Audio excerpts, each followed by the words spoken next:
السلام علیکم ورحمۃ اللہ تعالی وبرکاتہ نحمدہ ونصلی علی رسولہ الکریم اما بعد فاعوذ باللہ من الشیطان الرجیم بسم اللہ الرحمن الرحیم۔ حصول برکت کے لیے ایک بار درود شریف پڑھ لیجیے۔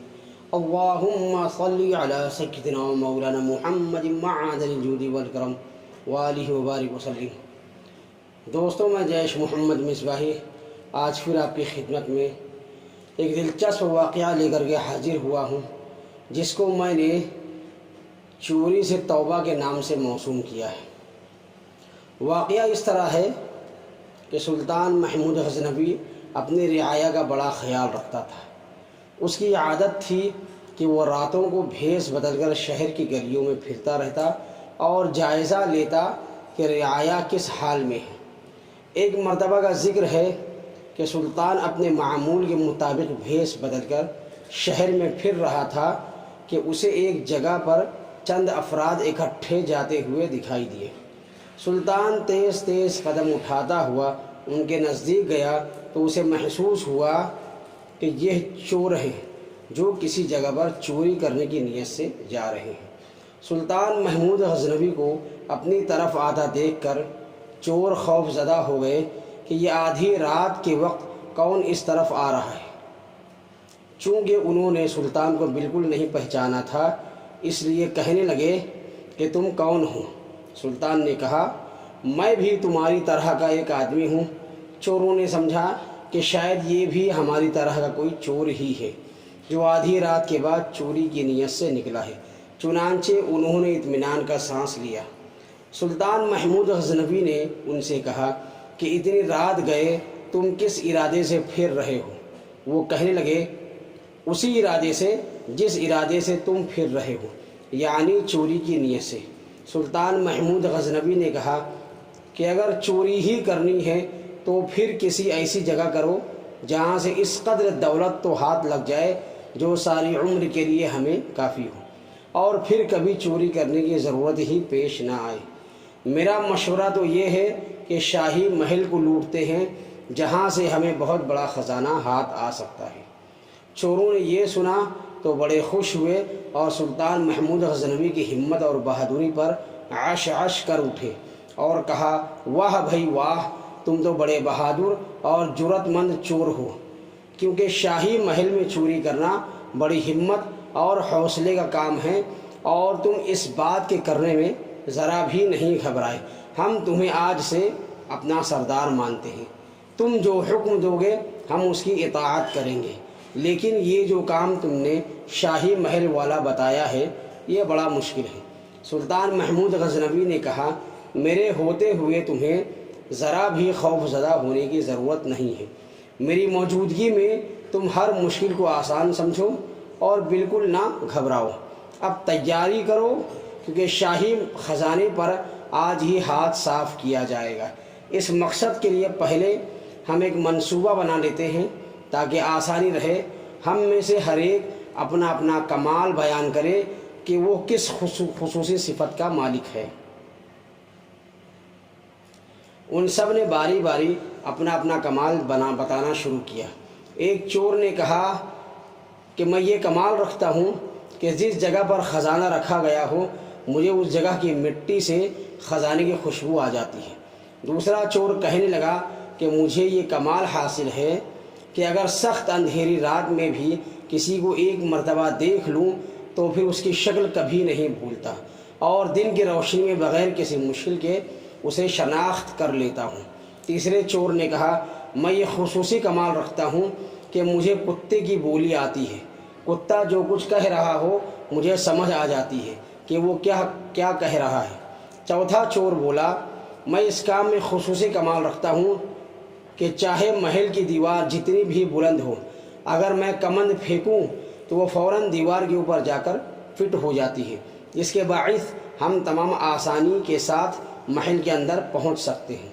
جب چاروں چوروں نے اپنا اپنا کمال بیان کر دیا تو سلطان محمود غزنوی سے کہنے لگے، اے ہمارے سردار، ہم سب نے تو اپنا اپنا کمال بیان کر دیا ہے، اب تم بھی بتاؤ کہ تم کیا خصوصی کمال رکھتے ہو۔ سلطان محمود غزنوی نے کہا جو میں کمال رکھتا ہوں وہ سب سے اعلیٰ ہے۔ مجھ میں خصوصیت ہے کہ اگر مجرم گرفتار ہوں اور ان کو موت کی سزا کا حکم ہو، پھر جلاد ان کی گردنیں اتارنے کے لیے انہیں تختہ دار پر بھی لے آئے، تو عین اس موقع پر اگر میں اپنی داڑھی ہلا دوں تو سب مجرم اسی وقت قید سے چھوٹ جائیں اور ان کی جان بخشی ہو جائے۔ سب چور یہ سن کر بڑے حیران ہوئے اور کہا، واقعی یہ بہت بڑا کمال ہے، اس کمال کے ہوتے ہوئے تو ہمیں ذرا بھی ڈر محسوس نہیں کرنا چاہیے۔ اس کے بعد وہ سب شاہی محل کی طرف چوری کے ارادے سے چل پڑے۔ ابھی تھوڑی دور ہی گئے تھے کہ راستے میں ایک کتا ان کی طرف دیکھ کر بھونکا۔ جو چور کتے کی زبان سمجھتا تھا، سب چور اس سے پوچھنے لگے کہ بتاؤ یہ کتا کیا کہہ رہا ہے۔ وہ بولا، ساتھیوں، کتے نے جو کچھ کہا ہے اسے سن کر تو میں بڑا حیران ہو رہا ہوں۔ اگر تم سنو تو تمہیں یقین نہ آئے کہ واقعی ٹھیک کہہ رہا ہے یا غلط، لیکن کتا جو کہہ رہا ہے میں حرف بحرف اسے سمجھ رہا ہوں۔ باقی چوروں کو بھی تجسس ہوا اور کہنے لگے کہ بتاؤ تو صحیح کتا کیا کہہ رہا ہے۔ وہ بولا، کتا کہہ رہا ہے کہ تم میں سے ایک شخص بادشاہ ہے۔ وہ کہنے لگا، تم بے شک اس بات پر ہنسو، لیکن میں ٹھیک کہتا ہوں کہ کتا یہی کہہ رہا ہے کہ ہم پانچوں میں ایک بادشاہ بھی ہے۔ ان سب چوروں نے اپنے دل کو تسلی دینے اور بات کو اپنے مطلب کے مطابق سمجھتے ہوئے کہا، ہو سکتا ہے کہ کتے کہنے کا مقصد ہو کہ یہ پانچوں شاہی خزانے لوٹنے جا رہے ہیں۔ پانچوں میں ایک کیا، ہم تو کل پانچوں بادشاہ ہوں گے۔ وہ کہنے لگا، تم کتے کی بات کا جو بھی مطلب سمجھو، لیکن بخدا جو میں نے تمہیں بتایا ہے کتا وہی بات کہہ رہا ہے۔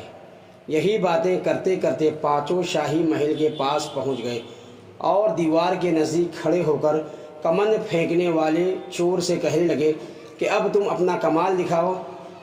اس ایک ہی بار میں جو کمند اس نے پھینکی تو وہ محل کی دیوار کے اوپر کنگرے سے لگ گئی۔ اس کے بعد یہ سب باری باری دیوار پار کر گئے اور محل میں داخل ہوئے۔ اب اس چور کے کمال دکھانے کی باری تھی جو سونگھ کر چھپے ہوئے خزانے کی جگہ بتا دیتا تھا۔ چنانچہ اس نے اپنے خصوصی کمال سے کام لے کر جس قدر شاہی خزانہ چھپایا ہوا تھا وہ سب اس نے بتا دیا، اور ان سب نے مل کر وہاں سے خزانہ نکال لیا اور جس راستے سے آئے تھے اسی راستے سے خزانہ لے کر باہر نکل آئے۔ ابھی صبح نہیں ہوئی تھی اور رات کا اندھیرا باقی تھا۔ وہ فوراً شہر کی حدود سے باہر نکلے اور ایک جنگل میں بیٹھ کر خزانے کی تقسیم کا پروگرام بنانے لگے۔ سلطان محمود غزنوی نے ان سے کہا کہ چونکہ میں تمہارا سردار ہوں اس لیے میرا حکم ماننا تم پر لازم ہے۔ میرا مشورہ یہ ہے کہ ہم اس وقت خزانے کو تقسیم نہیں کرتے ہیں، کیونکہ اگر ہم خزانہ تقسیم کر کے اپنا اپنا حصہ اپنے اپنے گھروں کو لے گئے، اور چونکہ یہ چوری بادشاہ کے محل میں ہوئی ہے، اس لیے جب بادشاہ کو اس چوری کے بارے میں علم ہوگا تو وہ پورے شہر میں اس طرح کا انتظام کرے گا کہ ہر ممکن طریقے سے چور کو پکڑا جا سکے۔ ہو سکتا ہے کہ وہ گھر گھر تلاشی کے لیے اپنے سپاہیوں کی ڈیوٹی لگا دے تاکہ جس گھر سے بھی خزانہ برآمد ہو چوروں کا پتہ چل جائے۔ اگر ہم خزانے کا حصہ اپنے اپنے گھروں میں لے گئے تو ہم فوراً پکڑے جائیں گے، اس لیے کچھ دنوں کے لیے خزانے کی تقسیم کے کام کو ملتوی کر دیتے ہیں اور اس جنگل میں زمین کھود کر خزانہ یہاں پر دفن کر دیتے ہیں۔ بادشاہ کے کارندے جب خزانے کی تلاش میں ہر ممکن حربہ استعمال کرنے کے بعد مایوس ہو جائیں گے تو پھر ہم تسلی کے ساتھ یہاں آ کر خزانہ نکال لیں گے اور آپس میں تقسیم کر لیں گے۔ سلطان کی اس تجویز کو سب نے قبول کیا اور کہنے لگے کہ یہ بات ٹھیک ہے، یہ بڑی اچھی رائے ہے، ہم سردار کے حکم کو دل و جان سے تسلیم کرتے ہیں۔ اس بات پر جب اتفاق رائے ہو گیا اور سب نے زمین کھود کر خزانہ دفن کر دیا اور اپنے اپنے گھروں کی طرف جانے لگے تو سلطان محمود غزنوی نے ان لوگوں سے کہا کہ میں تم لوگوں میں نیا شامل ہوا ہوں اور میں تمہارے بارے میں کچھ بھی نہیں جانتا کہ تم کون ہو اور کس جگہ پر رہتے ہو۔ چونکہ تم نے مجھے اپنا سردار تسلیم کیا ہوا ہے اس لیے تم سب مجھے اپنے اپنے گھروں کے پتے بتا دو تاکہ مجھے پتہ چل جائے کہ تم کہاں رہتے ہو؟ چنانچہ چاروں چوروں نے اپنے اپنے گھر کے پتے سلطان کو بتا دیے۔ اس کے بعد سب اپنے اپنے گھروں کی طرف چل دیے اور سلطان محمود غزنوی واپس محل میں آ گیا۔ جب صبح کا سورج طلوع ہوا تو یکدم شاہی محل کے ایک کونے سے سرکاری کارندوں کا شور بلند ہوا کہ شاہی خزانہ کوئی لوٹ کر لے گیا ہے۔ فوری طور پر پولیس کے سپاہی چوروں کی تلاش میں شہر کی طرف بھاگے۔ سلطان محمود غزنوی نے پولیس کے سربراہ کو ان چاروں کے نام اور پتے بتا دیے اور حکم دیا کہ ان چاروں کو گرفتار کر لیا جائے، کیونکہ شاہی خزانے کی چوری انہوں نے ہی کی ہے۔ چنانچہ بادشاہ کے سپاہی کوئی لمحہ ضائع کیے بغیر چوروں کو گرفتار کر کے لے آئے۔ وہ چاروں چور اپنے پکڑے جانے پر سخت حیرت زدہ تھے کہ آخر یہ ماجرا کیا ہے۔ وہ سوچ رہے تھے کہ اتنی جلدی شاہی سپاہیوں نے ان کو پکڑ کیسے لیا، کون ہے کہ جس نے ہماری مخبری کی ہے۔ اس کے ساتھ ہی انہیں یہ خیال بھی آیا کہ ہم چاروں کو تو گرفتار کر لیا گیا ہے مگر ہمارا سردار نہیں پکڑا گیا ہے، اس کی کیا وجہ ہے؟ اسی سوچ و بچار کے عالم میں ان چاروں کو عدالت میں پیش کر دیا گیا اور قاضی نے شاہی خزانے کی چوری کے جرم میں ان کو موت کی سزا کا حکم سنا دیا۔ یہ حکم سن کر تو ان کے اوسان خطا ہو گئے اور آپس میں کہنے لگے کہ اگر اس وقت ہمارا سردار ہوتا تو اپنا کمال دکھاتا، لیکن افسوس کہ وہ ہمارے ساتھ پکڑا نہیں گیا، اب تو وہ خود ہی اکیلا خزانے پر قبضہ جما لے گا۔ جب ان چوروں کو جلاد تختہ دار کی طرف لے جا رہا تھا تو عین اس وقت سلطان محمود غزنوی کا حکم ملا کہ شاہی خزانے کی چوری کے مجرموں کو اس کے سامنے پیش کیا جائے تاکہ اگر یہ کوئی اپنی آخری خواہش رکھتے ہوں تو مرنے سے پہلے وہ پوری کی جا سکے۔ سلطان کے حکم کے مطابق چاروں چوروں کو سلطان کے حضور پیش کر دیا گیا۔ چاروں چور نظریں جھکائے شاہی دربار میں کھڑے تھے اور سلطان محمود غزنوی شاہی لباس زیب تن کیے شان و شوکت کے ساتھ تخت پر جلوہ افروز تھا۔ اچانک اس چور کی نظر سلطان پر پڑی جو اندھیری رات میں ایک بار کی دیکھی ہوئی شکل کبھی نہیں بھولتا تھا اور دن میں شناخت کرنا اس کے لیے بالکل دشوار نہ ہوتا تھا۔ اس نے پہچان لیا کہ تخت پر جو شخصیت جلوہ افروز ہے وہی رات کے وقت ہمارا ساتھی تھا۔ اس نے آہستہ سے اپنے ساتھی چور کے کان میں کہا، اے دوست، رات کو کتے کی کہی ہوئی بات کی سمجھ اب آئی ہے۔